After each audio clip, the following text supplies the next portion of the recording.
activity. The maximum river stage in the 24 hours ending at 1:40 p.m. Sunday was 13.7 feet. Forecast. The river is expected to rise to a crest of 14.3 feet tomorrow morning. It will then fall below flood stage Wednesday evening. Impact at 15.0 feet. Flood waters will affect yards in the Pines area, College Pond area, and along River Road.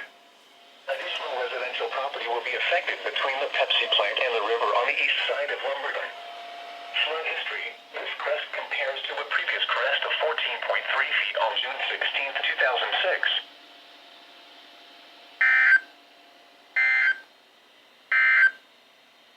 Here are the 1 p.m. observations.